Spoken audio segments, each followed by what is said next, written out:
It is always a great day when it involves women's basketball.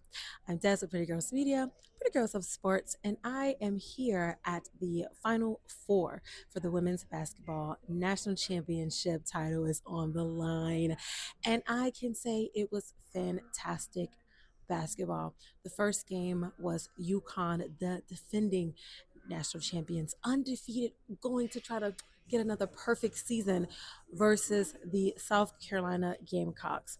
The second game was the SEC champions and the Texas Longhorns versus the Big Ten champions and the UCLA Bruins. And that first game gave us all that we needed: the drama, the talent, the defense, like everything that we needed. Stars were in the building from the very beginning. Flavor Flav, Leah Boston, all of the people that were getting inducted into the Women's Hall of Fame. Everybody was here, and this just made it feel like it's even more. Like, this game to me was giving national championship game, and it was a rematch.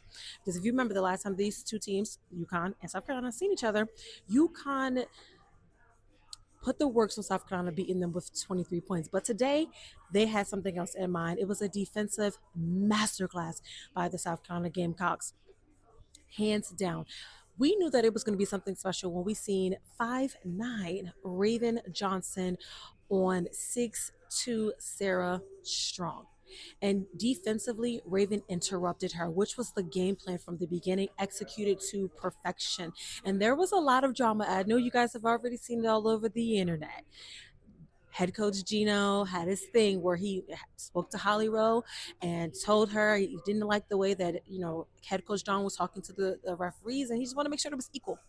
And then at the end, it was like skipping of the handshake. I don't want to see it. And you see that they had a heated exchange. Now, obviously, that was a talk of, the post conference. Everybody wanted to know what was said, what was going on, what was the reason. Both coaches said that they would not give comments. Head coach John said, you know what, that's the question that you need to ask Geno. And Geno said, nah, I'm not getting into it. I'm not saying nothing else about it. But he did go on to say that he wanted to make sure that talking to the referees in a certain type of way was just basically giving equal opportunity, because he felt if he was to speak to the referees in the way that head coach John spoke to him, he would have been thrown out of the game. He did say he wasn't insinuating that she should be thrown out of the game, but he just wanted to make sure that everything was fair across the board.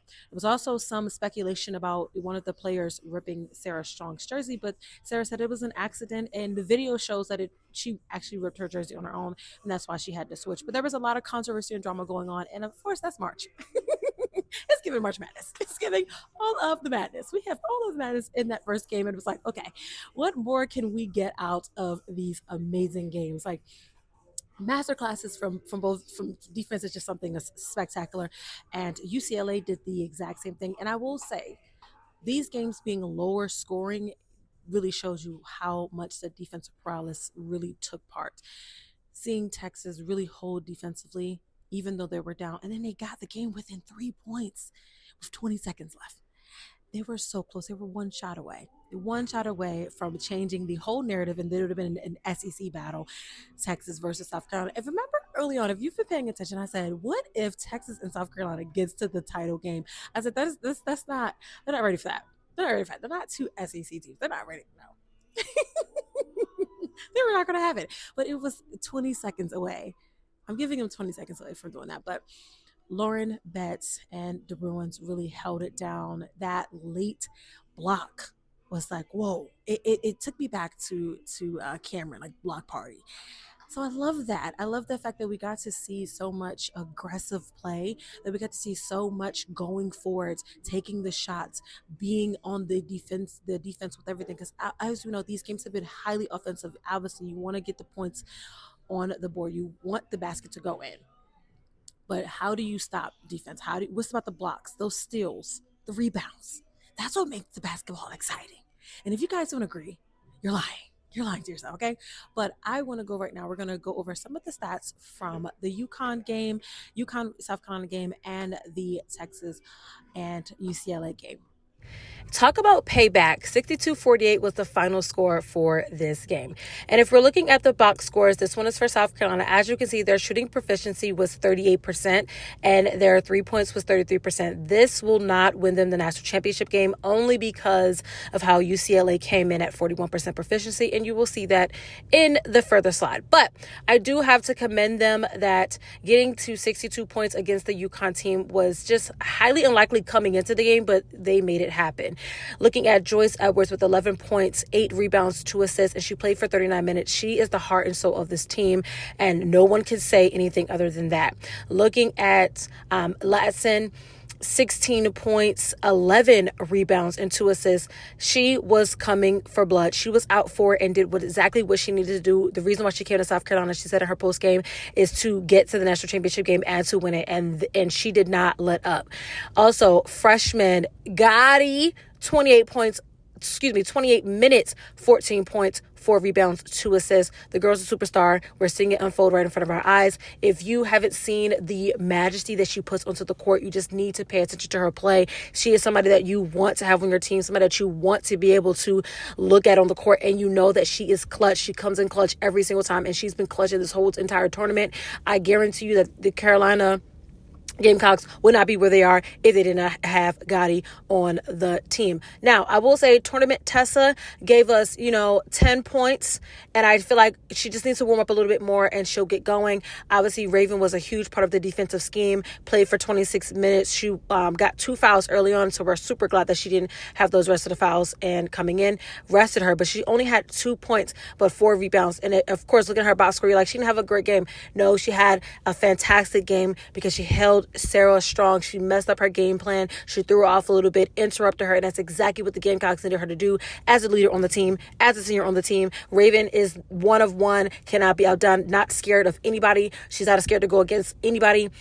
No size matters against her. Defensive paralysis is who she is, and this, my folks, was just absolutely amazing when it comes to what the Gamecocks were able to put on the board today versus the UConn Huskies.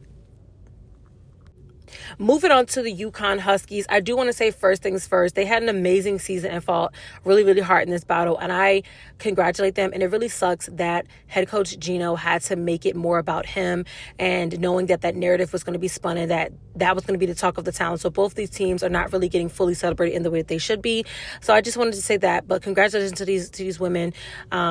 The People's Princess, AZ Fudd, is going to be phenomenal when it comes to the WNBA. Even though she said she hasn't really thought about it, we already know that she is going to be the WNBA, projected as the number 1 overall pick coming from UConn. So just, wow, amazing career for her. She played for 39 minutes. She had 8 points. She was 2 for 9, which is for 3 points, which is unlike her. But, defensive battle, she was off her game a little bit today. 3 for 15 overall field goals, 1 rebound, 5 assists. So she didn't have the greatest game, but she definitely had an impact when it came to her being on the defensive scheme for the Huskies.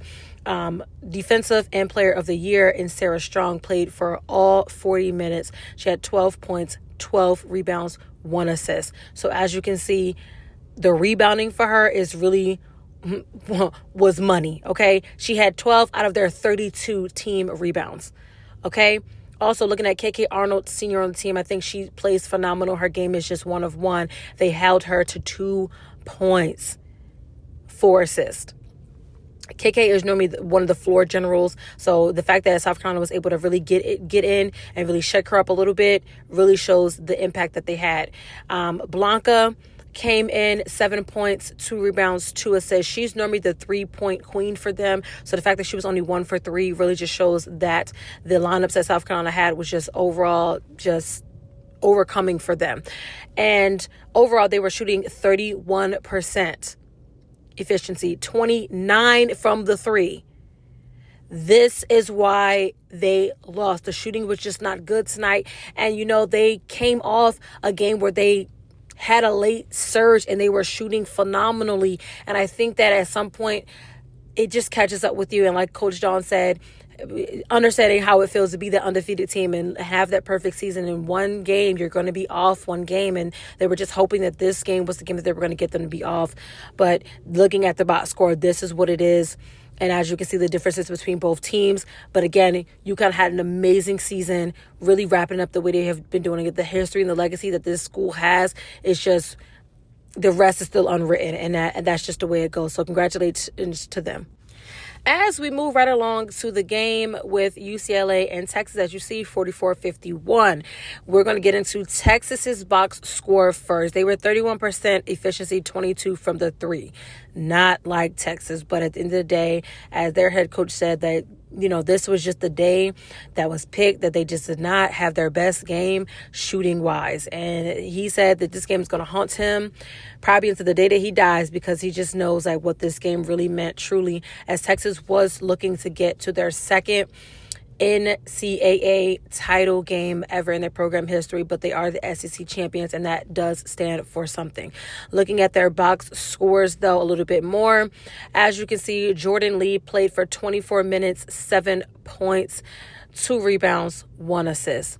Looking at Roy Harmon, the senior on the team, seeing her be emotional in the post game and just talking about her teammates, the support, her belief that the belief that head coach Vic had in her and what that meant to her, and just overall how it has shaped her for her career for the next level is just phenomenal. Pulling on heartstrings, was like, oh my goodness, we're all going to be crying in here.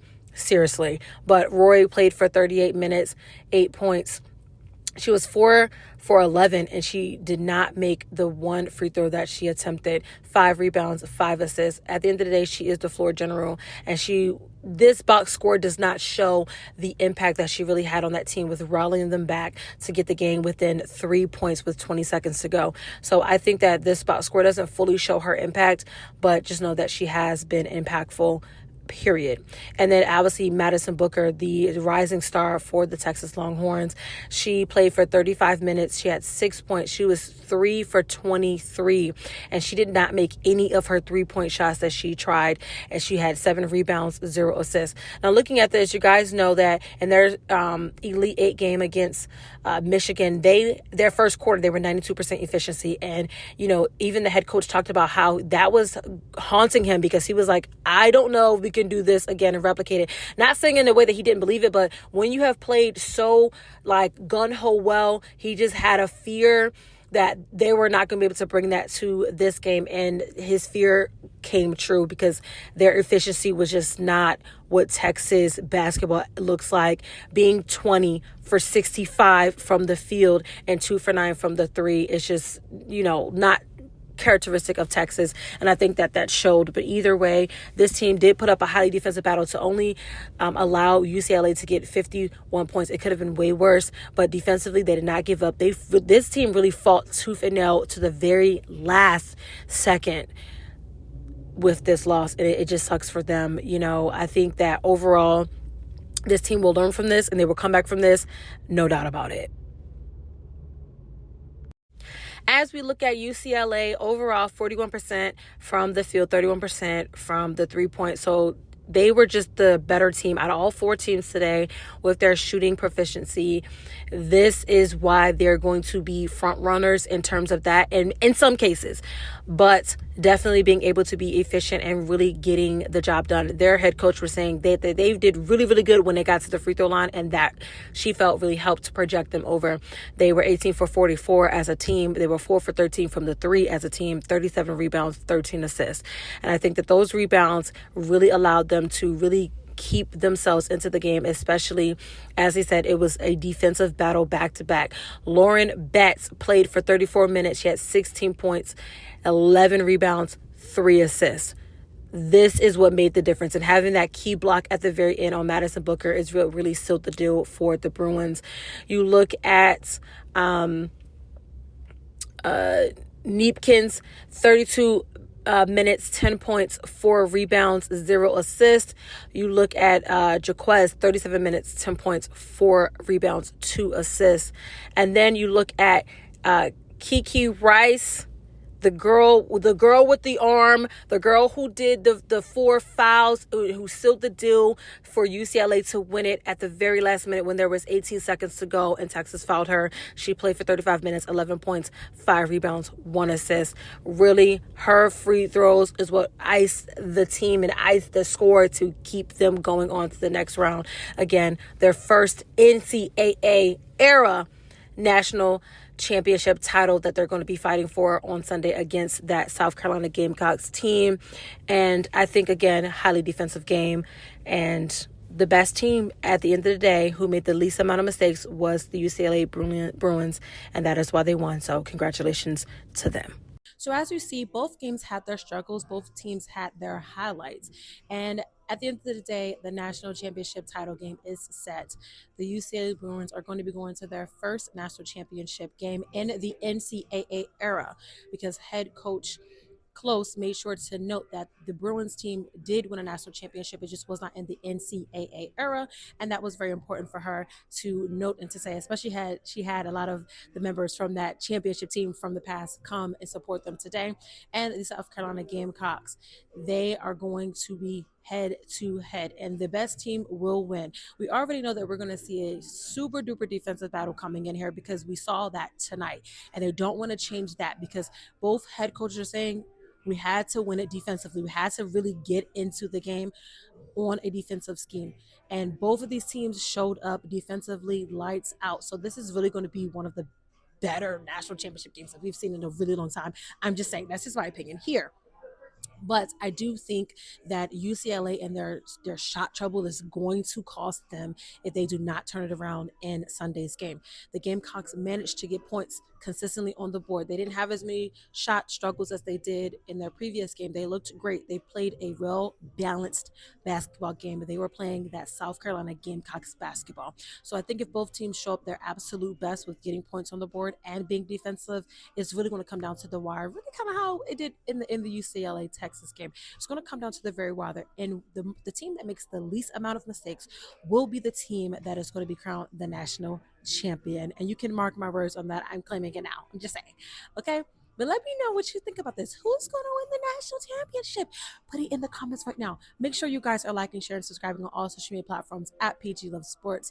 And once again, I'm Des with Pretty Girls Media, and I will see you guys after the national championship game as we get to talk about who will be able to hold the crown and hold the reign for this upcoming year. Thank you so much, and see you in the next one.